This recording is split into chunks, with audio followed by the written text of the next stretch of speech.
In this lecture, I want to show you a very basic tool or thinking tool or mental model which is used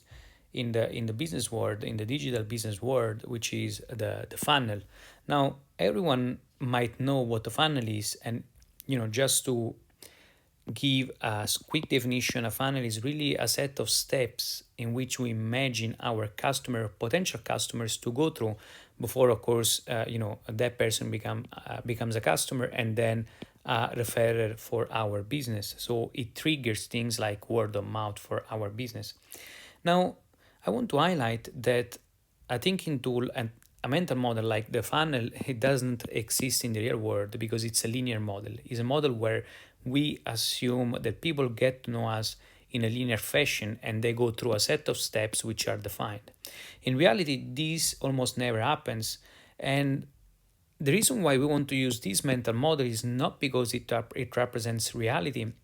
but just because it helps us to focus on a few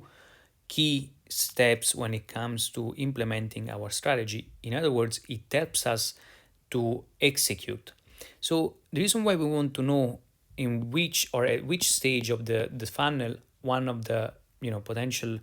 customers or not yet customers is in the funnel is just because then we can prioritize on a set of actions that we're going to take on our digital marketing funnel. So for instance, if I'm talking about acquisition, so if I know that I want to acquire more users on my website, I'm not going to talk about a landing page, but I'm going to talk about more the top of the funnel, and so things like search engine optimization or